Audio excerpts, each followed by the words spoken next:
Hello everyone! Lost Caverns of Ixalan is now out on Arena, and I think one of the most fun ways to start out with a new set is just to go ahead and play a limited sealed game.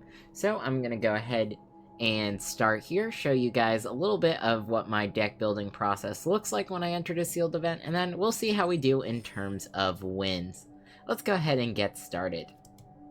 And here are our packs. Let's go ahead and open them up and take a look at what we've got. Alright. So, a little bit unfortunate for us to see that we have 2 lands. But aside from that, we do have some pretty solid spells here. We've got a premium removal spell, which could be pretty good. Nice creature. Lots of different options. Let's go take a look at what our color distribution is here. Alright, so I went ahead and pulled out some of the cards that I think we should throw together for this deck. We are going with a 3-color deck here. Now, it was a little bit unfortunate with the sealed draw that we did find 2 of our cards were rare lands. Actually, I do think we're going to grab our Sunken Citadel here. We can replace a Plains with that, just because it's going to give us some extra mana for activating abilities, and as you'll see in a second, we have some abilities to activate. But really taking a look at all of the cards we got a hold of, we're not really losing too much in red. We actually didn't have too many red cards to begin with, and then in blue, we are not going to be getting the Braided Net, so that is another rare that we won't be utilizing, but I think all in all, we're going to be pretty good with where we're at. So, within these colors, we've got a couple of things going on, especially with our rare cards. So, one is we want to get some of that Descend synergy here. So we do want 8 or more permanent cards in our graveyard for our opponent to be losing life and us to be gaining life when we have this Revenant out onto the battlefield. Additionally, we do have our Myconid here that's going to go ahead and create us fungus creature tokens, and this making of creature tokens is going to be important to note a little bit later. Up at the high end of our mana curve, we actually have a Plain Cycling and 2 Forest Cycling cards, so this is really good in a 3-color deck to kind of fix our mana for us. And then we can see that we actually have more of that Descend synergy here, with our dual-colored creature here, which is also going to be nice. We're going to be getting more value the more permanents are in our graveyard. We've got a spell that's going to fuel our graveyard a little bit more, which is going to be nice, and then Tinkerer's Tote is actually a pretty solid artifact in the common slot to have in sealed.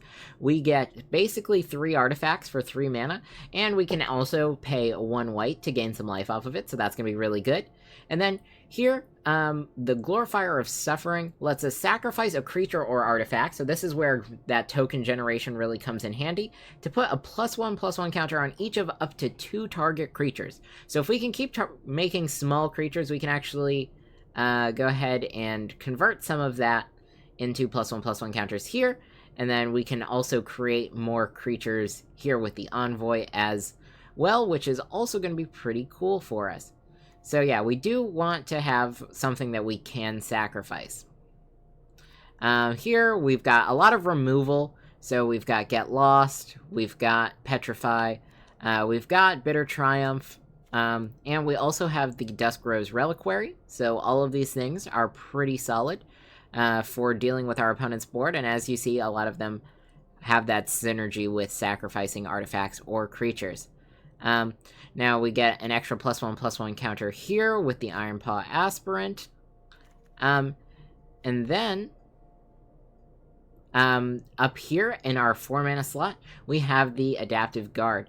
So here's where we're going to benefit from having more creatures on the battlefield. We can put a +1/+1 counter for tapping 2 untapped artifacts or creatures on this guy as a sorcery. So this is a 4-mana threat that can very easily start growing to be very large. That's kind of one of the main keys to playing in a limited format, making sure you have threats that can grow over the course of the game. Even in our 1-mana slot, this is just a ramp piece, but here, we have that ability to get +1/+1 counters through exploring, which is going to turn this 1-mana 1/1 into a bigger creature over the course of the game as we start running out of things to do, which is going to be really powerful. Same thing here, where Jade Light Spelunker will explore X times. X could be a pretty big number, so that's all going to pan out fairly well. Let's go ahead and see how this deck does. Alright, so right off the bat, taking a look at this, we have one land in each of our colors, which is going to be a great way to start.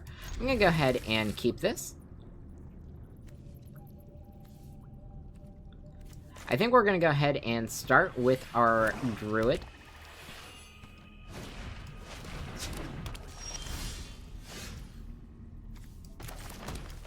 So we'll play you out. It's just going to be better to not have Summoning Sickness on our creature that will eventually be able to tap for mana. I know we don't have any dinosaurs yet. Sorcerer's Spyglass, sure. I mean, Seeker of Sunlight's a pretty solid pick here. We do have a way to remove that in our deck, though, so I'm not too concerned.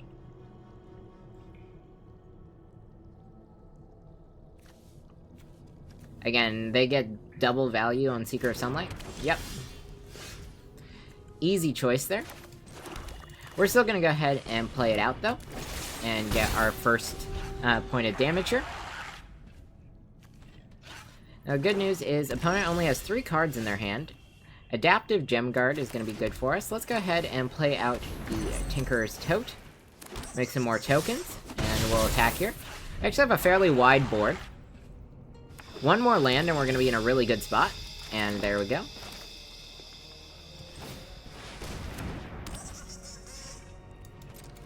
I think the damage right now is going to be more important.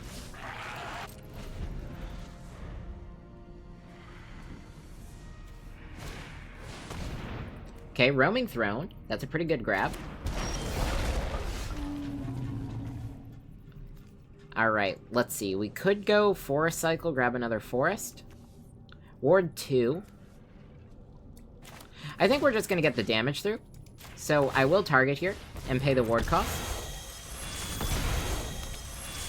And we'll just swing out. That brings our opponent down to 6. So they're going to need 2 creatures, or a creature and a way to destroy one of ours to stop some of this damage. I mean, as long as they can block the Gem Guard, they'll have another turn.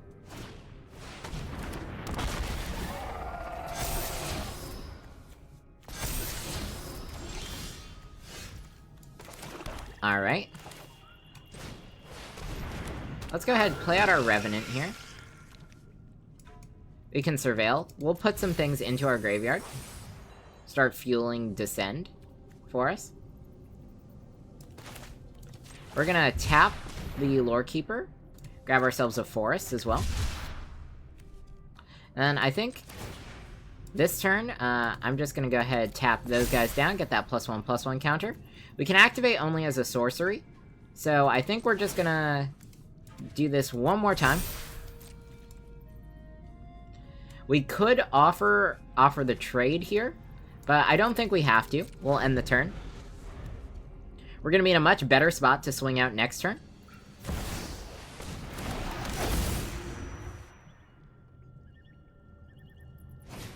Alright.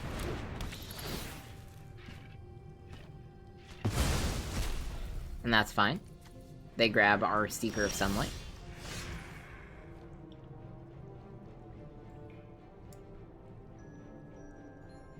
Alright, we're gonna go ahead and play our Reliquary Sacrifice.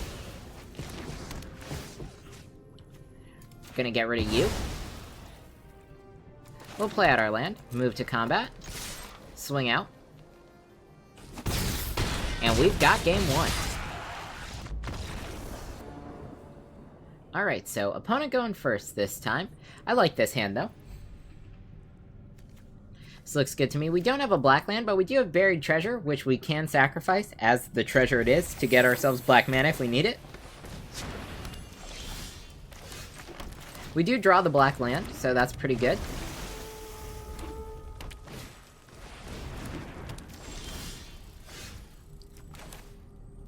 Let's see. We'll play out double green, play the Buried Treasure, and then I'll swing. End the turn. Next turn, I can go for our Seething Tower. We could also try for the +1/+1 counter. I think that's going to be better over here. Let's see, do we want another Seeker? I think we hold on to our treasure for now. End the turn.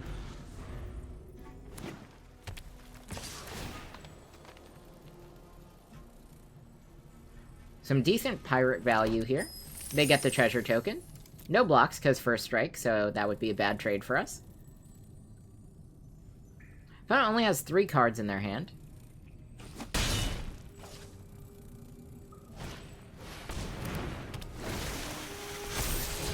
Alright, explores.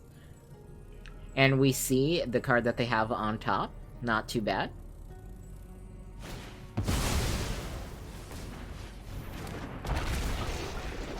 No dinosaur revealed, so no life gain to worry about there. Let's see, why is it holding up black? Let's not listen to Auto Tapper here. Play out our Aspirant. We do want the +1/+1 counter here. Play out our Seeker and another Seeker. We're going a little bit wide here. And then no attacks. Gonna stay back a little bit on the defensive here.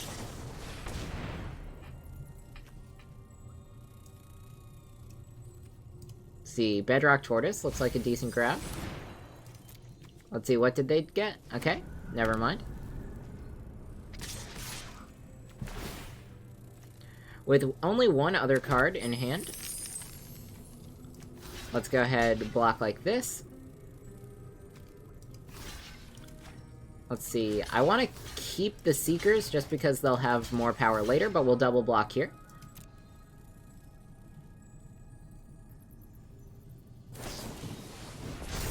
Unfortunately for us, we do lose our creature there.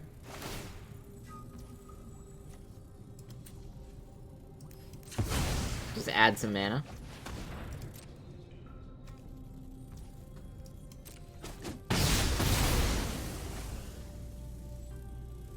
Now we can start exploring. Get our Seekers to be a little bit bigger. I'd like to see some removal.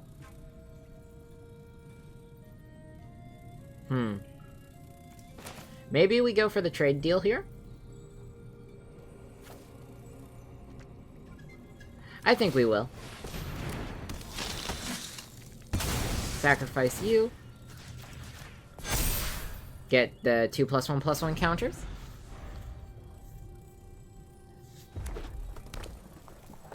Fortunately for us, again, our opponent is low on cards.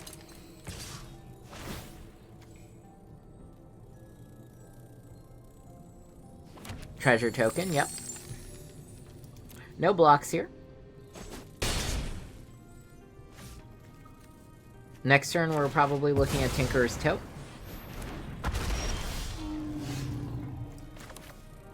Sunken Citadel. I'm gonna go pick black here, because I think double black is gonna be important for us to have.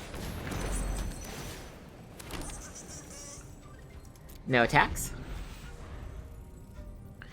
We definitely are going to be relying on some pretty good draws for us. I don't think we have to block just yet, so we'll take this damage. Maybe we go Buried Treasure.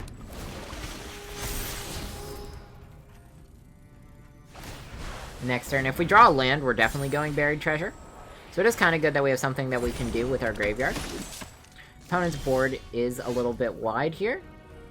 Adaptive Gem Guard. Okay, Panicked Altasaur is going to be a problem for us. Let's play out our Gem Guard.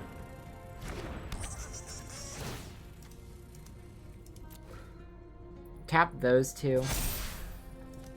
Let's go ahead and get this up to 5 power.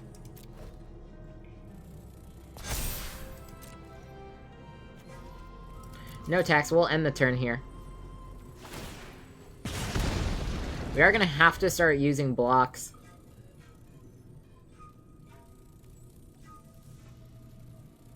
Our opponent should have lethal on us here, but we'll see what they decide to do. If they just swing out, yep. They'll make it so Adaptive Gem Guard can't block, yep. And then that's going to be it for us. Unfortunately, we just couldn't deal with breaches this game, but that's alright. Block here, and then move on to the next game. Alright, going first, and this seems like a hand that we can keep. Start with our Seeker. We've got Petrify that we can use.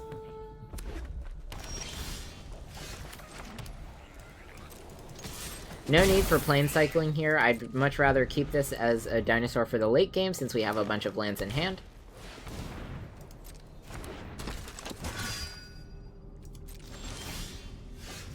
We have Get Lost as well.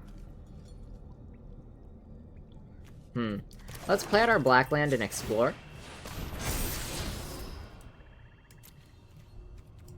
We get our +1/+1 counter. I do want to hold on to the Tinker's Tote. I think that's going to be useful for us.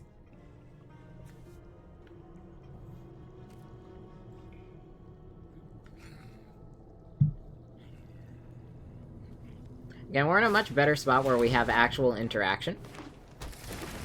A little bit of ramp, sure. And no attacks, because our opponent wants to hold on to that. Let's see, let's play out our second black land, and I think we're just going to explore again. We get another swamp, no attacks. It's okay to play a little bit slow here.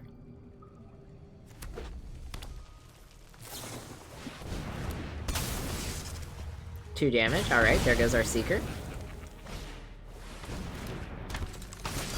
Lots of Burning Sun Cavalry out of our opponent.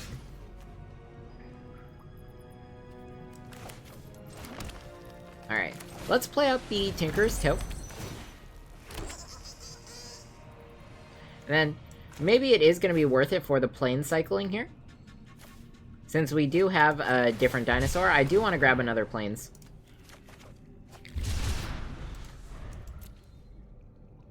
I think this is good.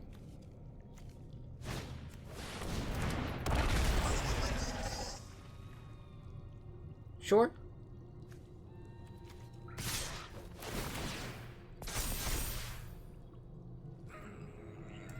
No blocks.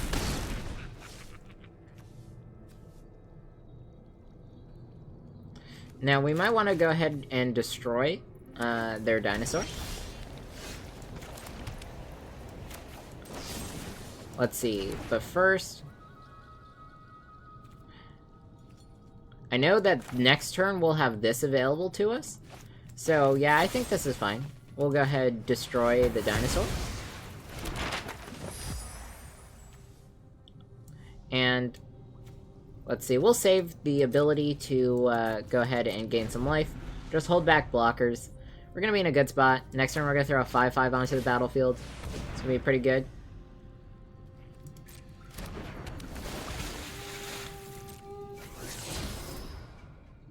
Now this 5/5 is also going to create a 3/3 for us, so we are going to have a pretty nice board state after this.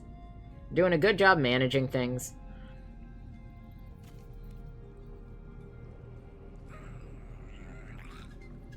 End of turn, I think we'll just use Tinker's Tote to gain some life. Padding our life total is going to be good.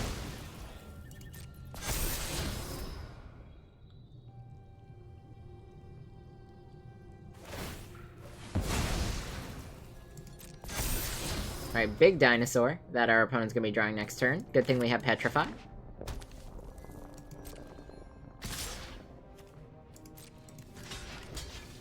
I'm just going to block one of them. Sacrifice this. Gain our life back. Move to my turn. We'll play you out. No attacks. And I also wanted to keep up one of these gnomes to disincentivize the River Herald guide from attacking.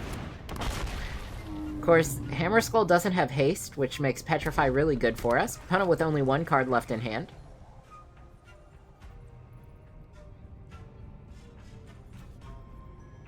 I think we're going to start to have an advantage on our opponent.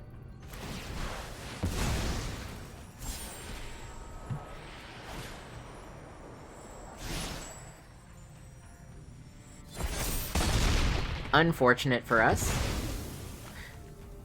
But we do hit Descend 4 here. which is going to be really good for our next turn. No blocks, we'll just take all that damage.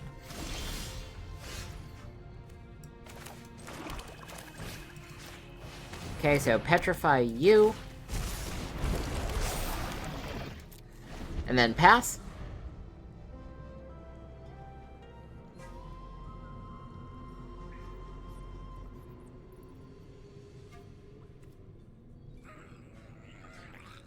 We're in an okay spot.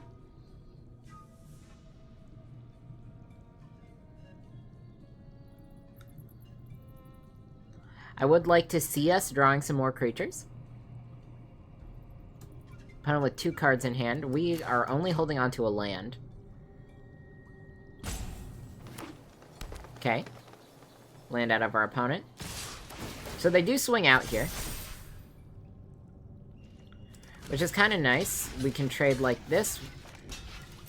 This is going to be pretty much the best trade that we can get right now.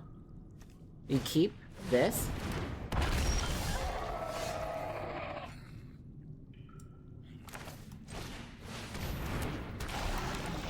Alright, play everything out. Now, we can trade our board into theirs if they attack.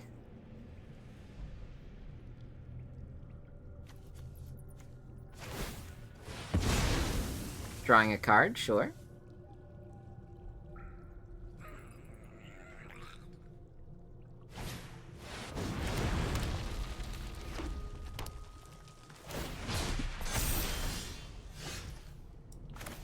Alright, well. This is good news for us. We've drawn a card that can give us some continued value over the course of the game. We're gonna start guaranteeing blockers.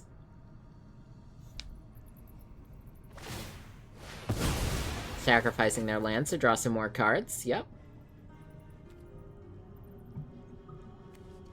If we do find another land, we can actually activate this twice a turn. Hexproof on everything is fine.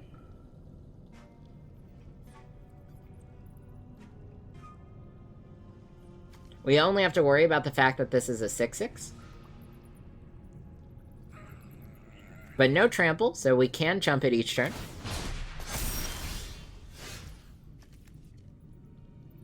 Alright, let's see.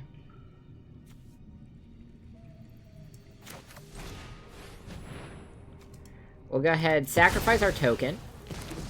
That's always going to be a good trade. I think Child of the Volcano is going to be the biggest problem, so we're going to just get rid of that right now.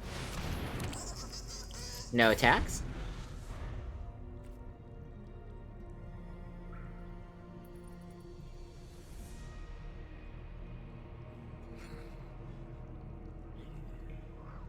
Again, our opponent doesn't quite have the attackers that they need to close out the game here. So, we trade like that. We'll trade like this, and then we'll just chump like that. We definitely want to keep him alive. 3 damage, sure.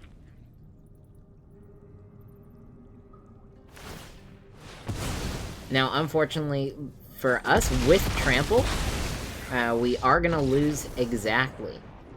Alright, going first this time, and this looks like a pretty good starting hand. We will keep this. Play out the Seeker. Tinker's Tote and the Adaptive Gem Guard are pretty good together. Okay, play out the land so we have white mana. Tinker's Tote next turn, I think, is going to be the play. Depending on what we see, we might also want to explore. Just getting another land for Gem Guard could be good.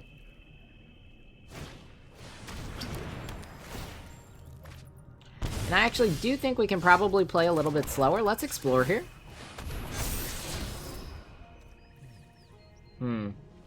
Can force a double explore. No, I think we actually want to find a land more. Swing for 2. We also want to fill our graveyard just a little bit for Descend. It's really going to help us out. If we have to, next turn, we can do some forest cycling. Let's see. Do I want to play out the Gem Guard here? I think I do. Yeah, let's play out the gem guard. Then we're in a really good spot if we play Tinker's Tote, then tap some artifacts, and then swing with gem guard. Kind of like that.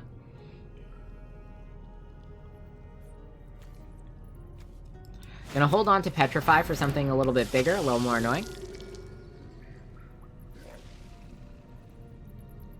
Alright, yeah. This is pretty good. Get rid of their 3-mana rare for our 2-mana common. So we'll quickly go ahead and do that. And then I think we will go ahead and discard the Nurturing Bristleback. Go ahead, get us our Forest, and then play out another Seeker. For cycling. Get ourselves our land. Forest number 2. Seeker. And then we'll try and get some extra damage through as well. Tap those guys down. We don't really need them as blockers anyway. Now our opponent can sacrifice their Preacher if they want to. They have the Acolyte. We're gonna get this +1/+1 counter first though, swing for 4. Best case scenario here, we're looking at just 4 more damage to our opponent's face.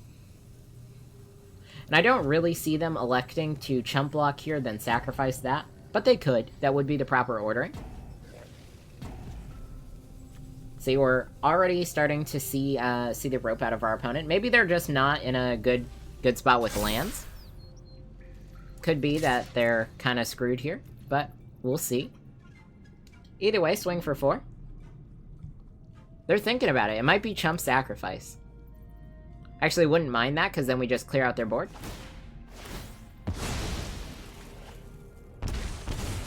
Oh, short. Just sacrifice there. Take the 4. Gain 1. It's not bad.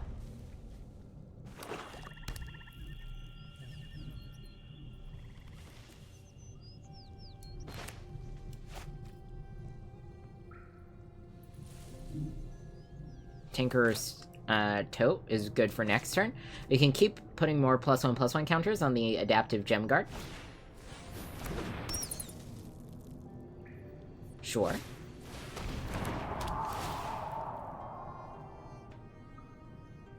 Alright. They can have us discard either of these. I think we want Tinker's Tote more. That's fine. I'm more than happy to keep this.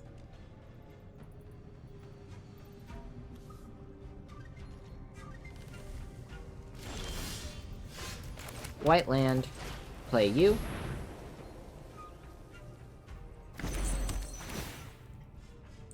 We'll go ahead and explore. We find a land, that's fine. Tap you and you. Start growing our threat. Again, the more turns we do for this, the more important it is going to be for our opponent to answer our threat. Swing for 6. If they let this through, remember that this is half of their remaining health, so next turn they will have to start chump blocking.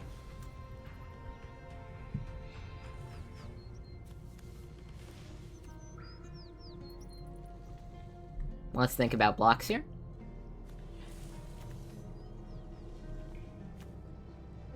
I mean, they probably just want to chump with the bat, but I guess not.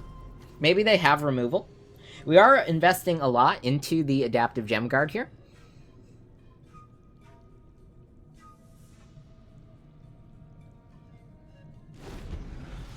But we'll see. Opponent only has access to 4 mana.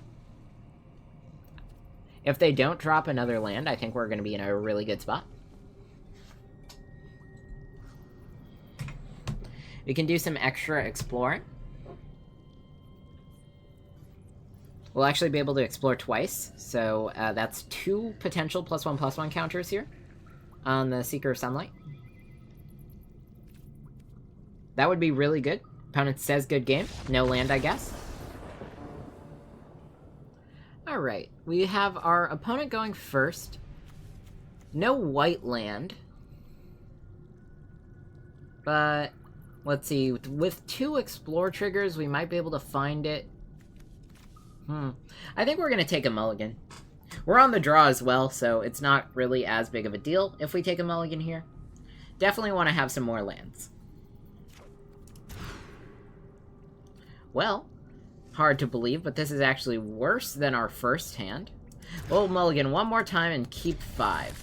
Let's see. Plane cycling is going to be necessary for us. We don't have the double black for our Revenant. And we'll get rid of that forest just because we can use plane cycling here to find that. I think this is our starting hand. A little bit unfortunate for us.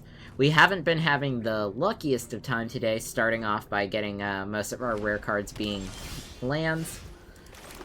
But once we do cycle for that plains, we are going to be in a pretty good spot for our next turns. Despero's Reliquary is also really nice to see, so we do have a lot of interaction. The slower our opponent plays, the better chance we have of catching up. Plane cycling. Grab you. Echo of Dusk isn't that big of an issue just yet. We can play out Akawali. Next turn. Could be good. 3 mana 3/3, won't object. Tinkerer's Tote. Main strong value. Here's Akawali. This, at the very least, should make our opponent think a little bit about their attackers.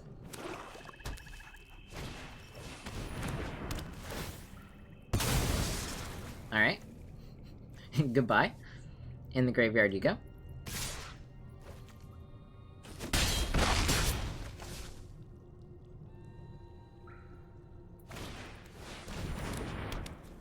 Buried treasure, sure.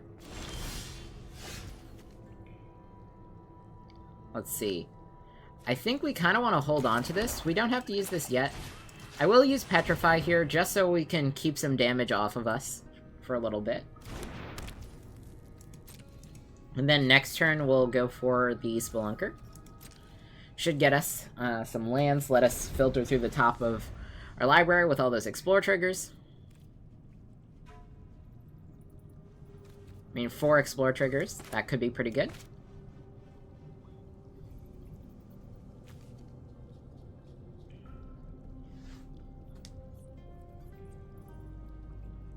I do want to find some more artifact or cheap creatures. Okay, that's fine. Went ahead and flipped that. Let's see. Do I want to enable Descend here? I think this is going to be fine. Holding out just a little bit on the Jade Light Spelunker is going to be okay for us. Just because next turn we can actually enable that Descend trigger by putting something in our graveyard with Explore. So I think that's going to be good. Or it gets exiled, that also works. Opponent's playing a removal heavy deck, it seems. Alright. X5.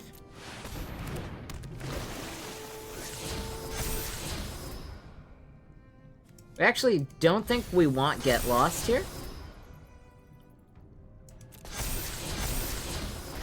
So we'll go ahead and leave that like this. We've got a 5/5. We can play this out next turn, we'll get more bodies. That'll be good.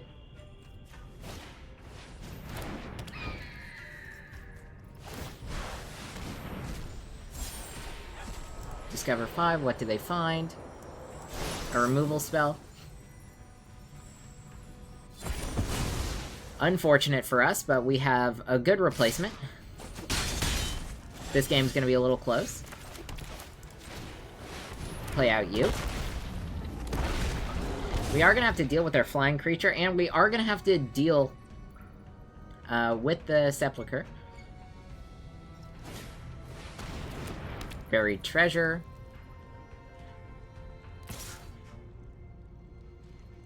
Yep. Can't quite deal with that just yet. Unfortunately, I do think it's gonna make more sense to use our Reliquary right now. We'll go ahead and get rid of this. This one's not looking too hot for us, but we kind of knew that at the get-go. Might be the end of our run. Gain some life, sure. No attacks. We have to be able to block here. Now we just have to worry about our opponent's board. If we can deal with the board, we're going to be in a good spot. Okay, that's another flying creature. And lethal next turn. So we have to top deck a way of dealing with one of these creatures. And that's a land and not going to do it. Alright, so as we saw, that wasn't the best run there. But I still think that this set is kind of fun to play through, and we definitely have a little bit of a better understanding of what some of these new cards look like in Limited.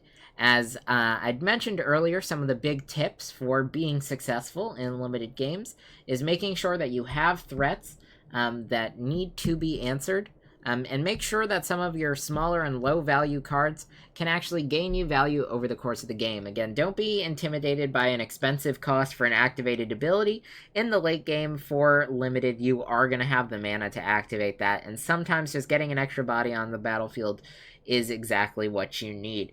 That being said, we did have a little bit of an unfortunate start there, pulling some lands instead of what could have been higher threat creatures. So we were acting at a slight disadvantage to begin with, but nonetheless, I think we still had fun in these games. And if you guys do enjoy watching Limited content, or if you want to see me draft, please go ahead and let me know in a comment down below. I'd be more than happy to make some of those videos for you guys. But the new set is out, so make sure you start familiarizing yourself with some of these new cards, and over the next couple of days, we are going to be diving in and taking a look at what some of these new cards are going to do for us on Arena. So thank you guys all for watching today, and I will see you all next time.